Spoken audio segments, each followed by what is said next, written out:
Hello, good evening, good afternoon, good morning. This is not Simon Dagenet talking over here. No one's listening to your show wherever it is morning. I know. The timer's all screwed up here. All right, here we go, live. Ready to go? We're ready to go. We're ready to go. Live. We're live here for calling the Audible for Division D. Yes, Eagle. Live from Papineau. Live from Papineau. Yeah. You're live from Papineau. Papineau, not from the Sportier cage for this 1 week. I am replacing Simon Dagenet, a.k.a. Suit up. We'll say SUSCBA.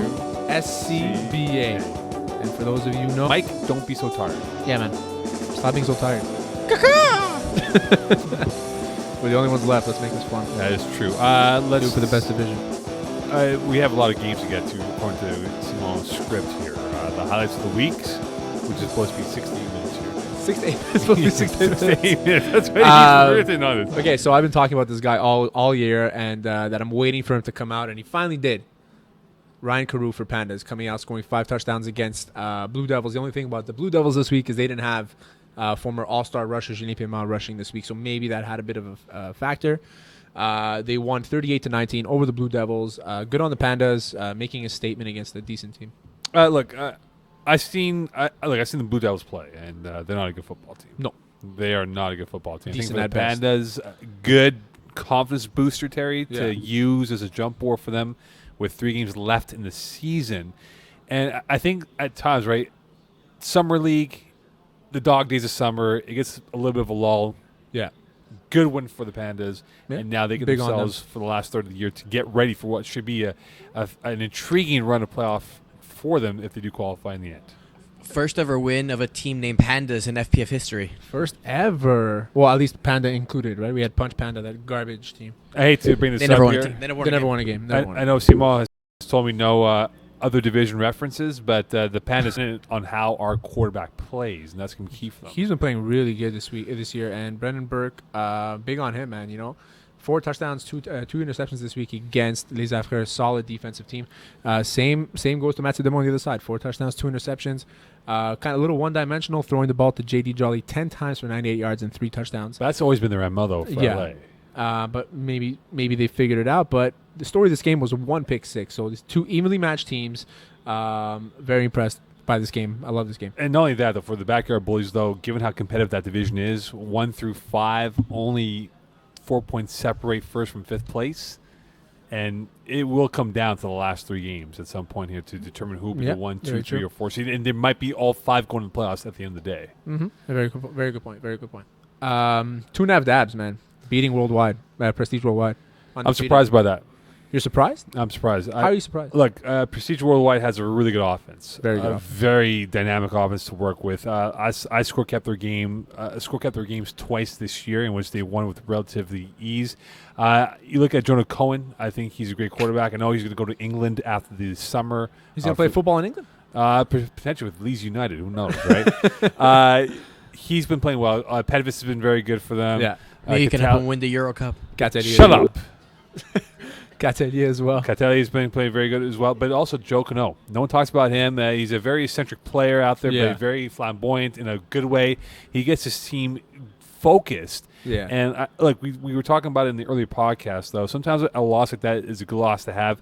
At 6-1, it gets that taste out of their mouths because you don't have that loss now when we approach late July for playoffs, and that will end their season more or less. This is focus on Danny McPhee because of the speed factor, but you can't knock on a guy like Alex Schultepoof either or Joey Taylor, and you can't leave them alone, which is exactly what happened this week. 7 catches, 78 yards, 2 touchdowns for JT, and his no sleeves. Worst style in the league. I've always said that for lower divisions, whether it's Div E or Div D, in this scenario, that having higher division experience is immense for a quarterback's development. It's the same team. It's the farm team for 2.5 Dans. Not even. It's the same team. There's like 2 players that are different: Matt LeBlanc and Dan Laporte. And no Terry Tam for Stockton Slap. Stockton Slap, baby. You know how we do. But it's huge, though. I think the chemistry is big for them. And look, they got off to a little bit of a slow start, not as dominant as they are now, with the fact that they've won 3 out of the last 4. That is. Yeah. But with 3 games coming up with God, get on deck. Terrible. That's a terrible team. That shouldn't be in Div D. They should be in Div E. Yep. Get off my D. That's been up and down, very unpredictable. And Sabre FC, or is it, how you call them? St. Anne de Bellevue Rugby Football Club. Yeah. You know Sabres.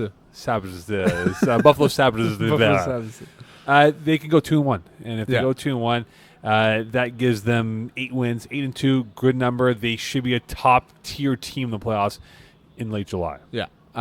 Also, next game. Yes, next game. Magic City clinching a playoff spot. I'm not impressed by them. Neither am I. And they're 5-2, and they have 5 wins. Okay, sorry, 5 wins, clinching a playoff spot in week 6. Sorry, week 7. Doesn't make sense. It just goes to show that Conference A is a lot weaker than Conference B. Absolutely, it is. And I'm not impressed with Magic City. I said at the beginning of the season that I didn't think they make the playoffs. Good on them for making the playoffs. Asterix, they had one game where it was the kid from 69ers played. Dean Dimitri was a receiver. Shea Harbor. Shea Harbor, exactly. Shea Harbor. He was the quarterback, and they torched. I forgot who it was. But good on them for making the playoffs. All you got to do is make 3 interceptions.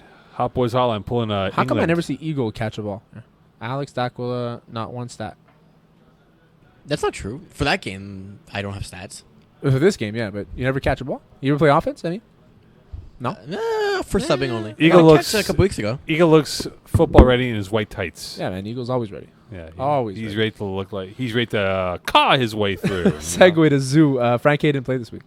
Yes, he did not play this week. I believe it was Pat Lefebvre who threw this week. Pat Lefebvre threw this week, exactly. Pat Lefebvre, he's quarterbacked in this league before.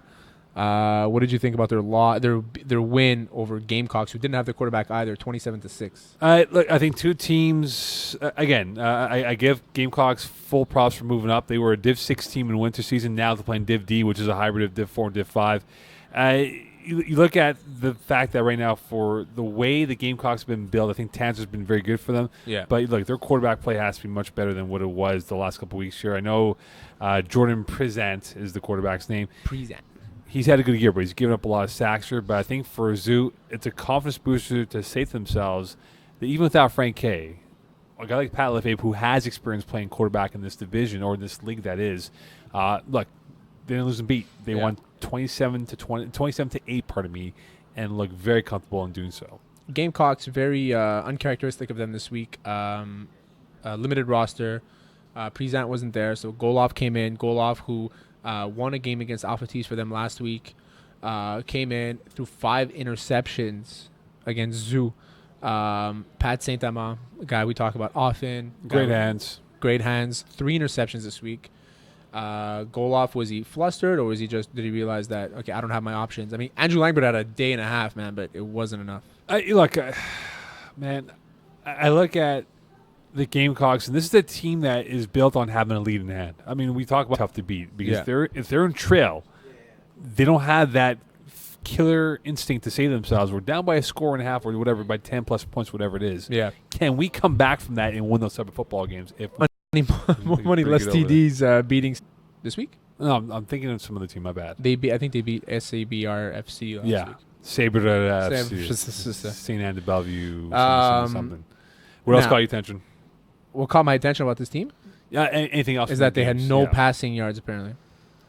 I don't know. I don't know who entered the stats for more money. And less that TDs. could be, and again, that's if you have no jerseys. Jersey, that's correct. If you have no number, that's a good point. That's a very good point. I'll tell you what, man. That's how we do out here. I'll tell you what. Your boys. Yeah. Frosty Bronson's, Alpha Tees. Man. The Tats. Man. Hold on. And I quote from Simon's script. You were there, Terry. Sup. That's what you got to say. You got to say it like that. Sup. You already knows how Simon says Vinny Galano, or like any letter V. Vinny Galano. Just wanted to bring that up. So sup. Tell us sup. Sup. What happened this week? James played a good game. Maybe a couple mistakes, but nothing that really changed the game. I think that the story of the game was the fact that we let them drive all the way into our red zone every single time. We couldn't stop them at all. They threw deep balls over our safeties' heads. Marc-Antoine Vallée had a great game. I think he had 2 deep ball touchdowns.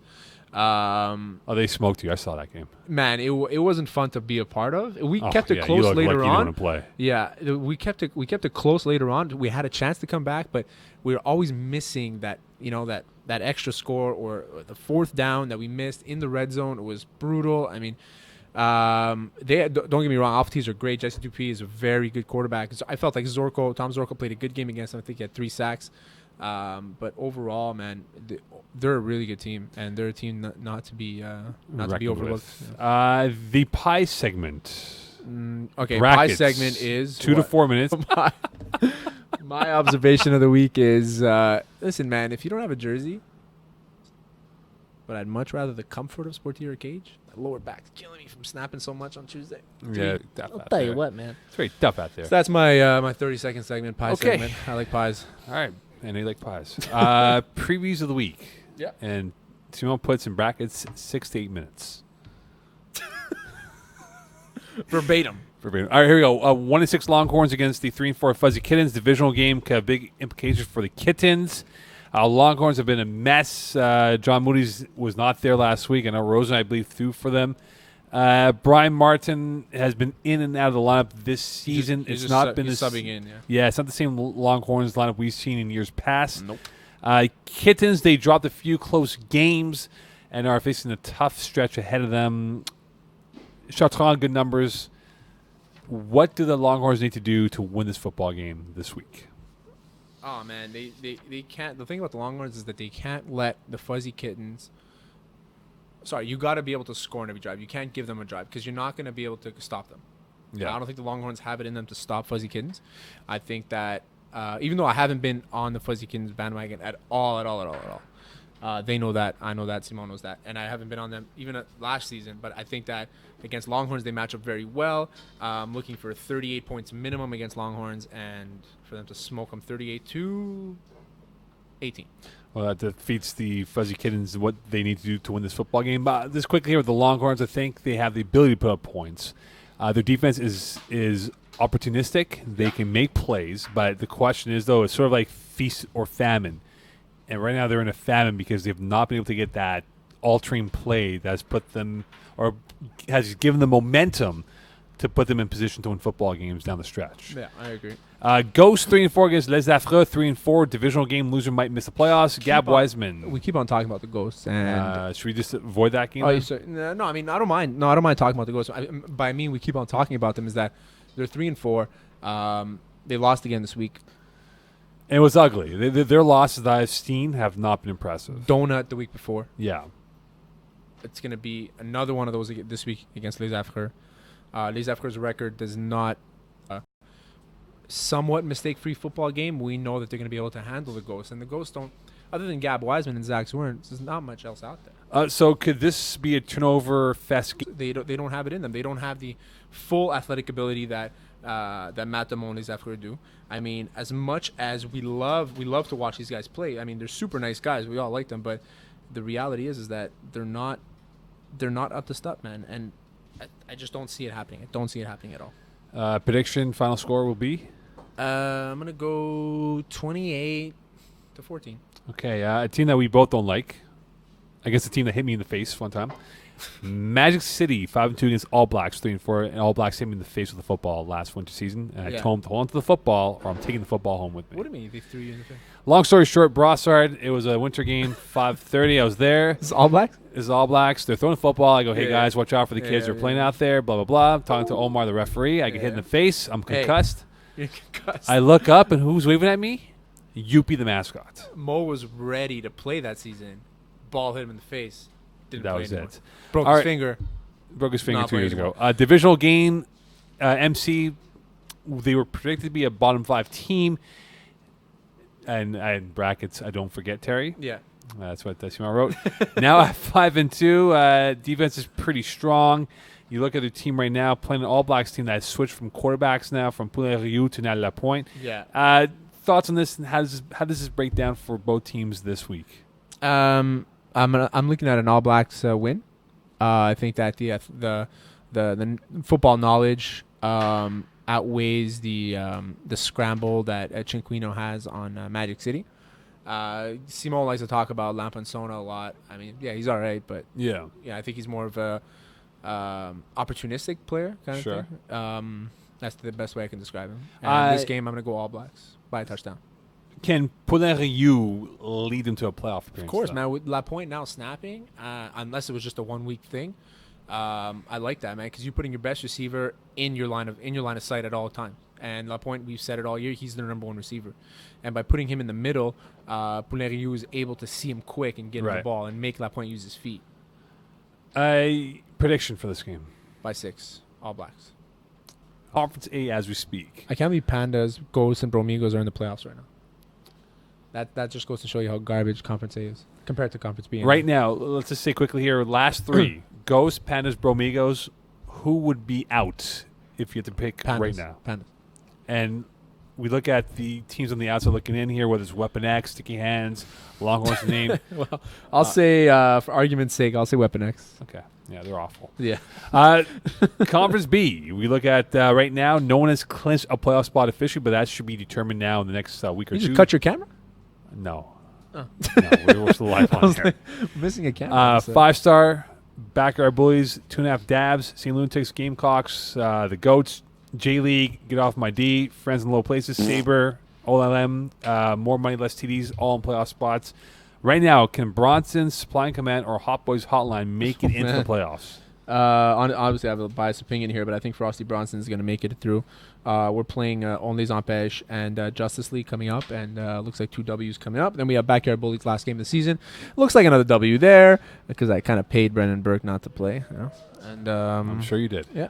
I think that's. If we have to take out one team from that's in the playoffs right now, the way it works, Yeah. I think I'll take out Only Zampèche and I'll throw in Frosty Bronson's Supply and Command. I mean, you never know with those guys. Justin can automatically have a good season, Right. but overall, I think that he's just. There's something missing with that team, and you can't rely just on Juan Edgehill. All right. Well, for those who don't know, the playoff standings will be posted up on the Facebook wall throughout the course of the next 3 weeks. So check it out every Monday, Tuesday, Wednesday for the update in the spring season standings. Outro here, but before we do that, we got to make a shout out to who, Terry? This is, our boys. He's been in the league for a long time. Mo, he has his company called Ziggett Style. He made me a couple nice pins. I'm going to put them on my jersey if I can wear them if Rob lets me. Hey, what? TNT on FPN. That we do. Thank you to my co-host, Terry Tam. Chapman, who's not here. Very quiet today, Chapman. Yeah, very fun. He wrote, God damn it, He Eagle. spoke more today than he I know. He wrote, God damn it, Eagle. Is that... Anyway, catch us on the field. Twitter at Terry Tam, FPF, Mo19, at FPF, Eagle FPF. We're back here Thursday, 9 o'clock next week. Back in Sports Hero. Not happening. Without further ado, Peace. good night. Or so. Salut.